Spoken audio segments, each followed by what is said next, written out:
Breaking news to bring you now. Thames Valley Police say that Andrew Mountbatten-Windsor has been arrested on suspicion of misconduct in public office. Everyone's been focused on the arrest, the birthday, the police cars at the gate, the 11 hours in a custody cell. And yes, all of that matters. But the most significant development in this entire investigation may actually be the quiet announcement that barely made the front pages, that a woman who spent years at the very centre of Andrew's private world has agreed to speak to police.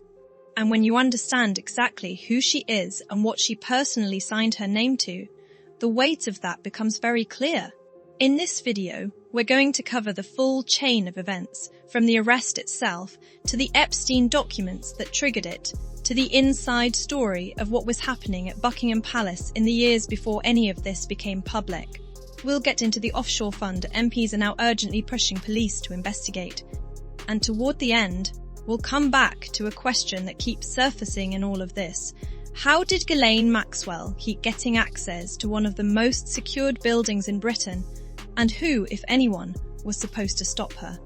6 unmarked police cars pulled into Wood Farm on the Sandringham estate at around 8 in the morning. It was February the 19th, 2026. It was also Andrew Mountbatten-Windsor's 66th birthday.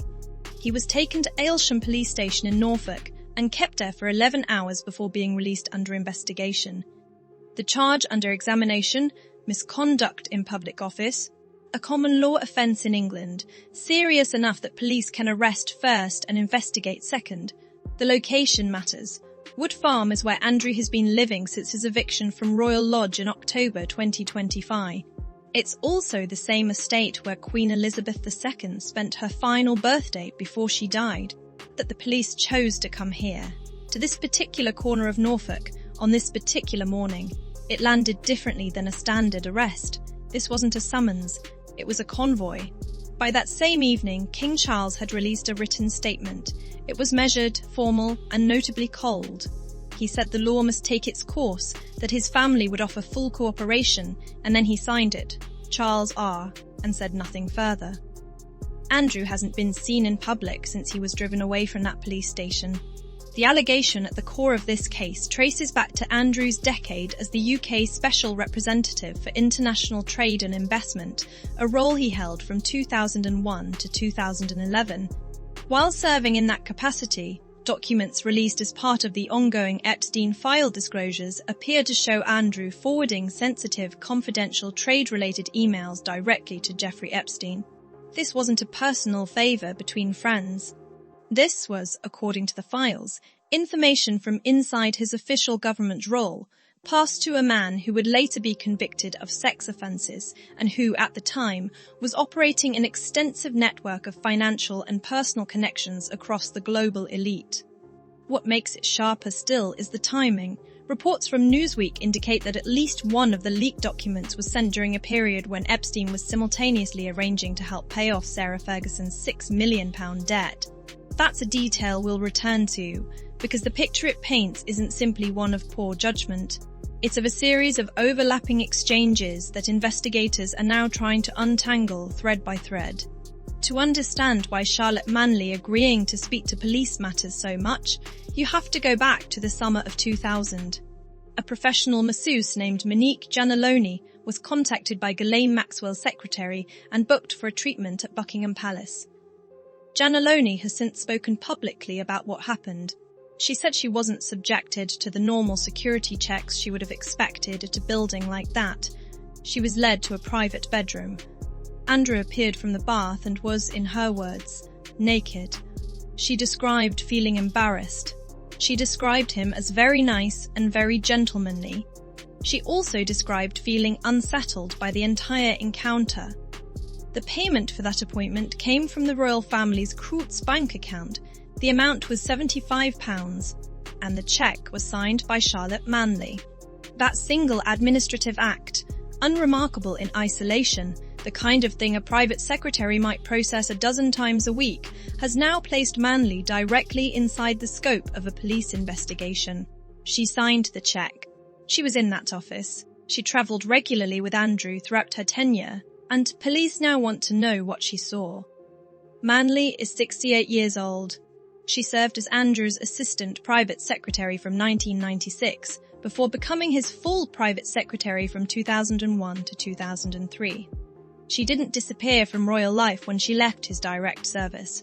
She went on to become the chapter clerk of St George's Chapel in Windsor and held that post for over 20 years, only retiring in 2025.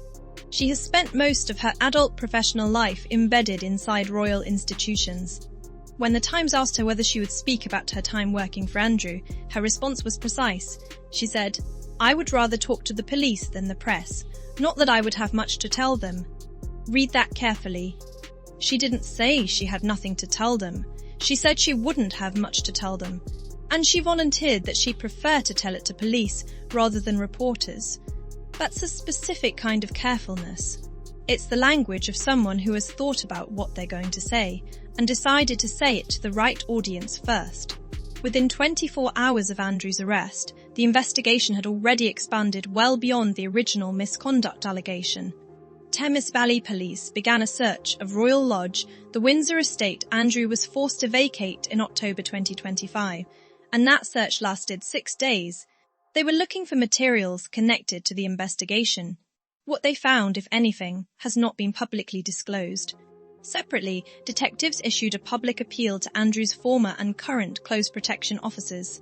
They were urged to consider carefully whether anything they saw or heard was relevant to the investigation. The Metropolitan Police confirmed they were making initial inquiries into the conduct of some of those officers. Specifically, questions have been raised about whether protection officers assigned to Andrew may have been present during Epstein-connected activities and failed to report what they witnessed. That's a significant escalation. It implies investigators believe there may be people who were physically present, people whose job was to watch, and who have not yet spoken. Following the arrest, Andrew also surrendered the lease on East Lodge, another property he'd been renting since 1998. The quiet handing back of a second royal property, barely noticed amid everything else, speaks to how rapidly his position has collapsed. Then there's the question of Inverness asset management. Documents obtained by the Mail on Sunday this week reveal that Andrew reportedly co-owned an offshore company of that name with a close associate.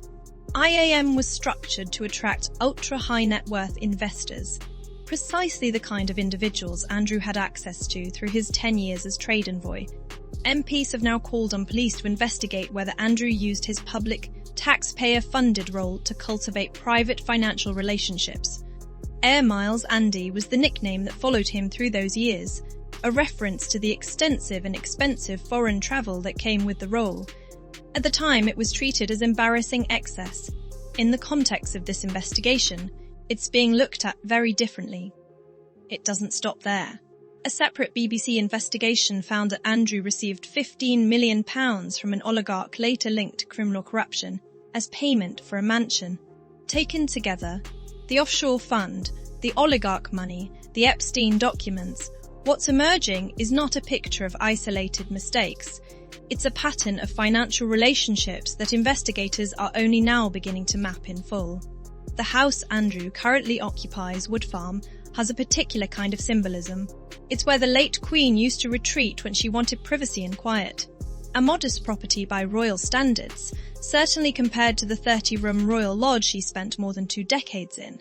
His next address, Marsh Farm, also on the Sandringham estate, has been described in some reports as almost strikingly small for a man of his former status.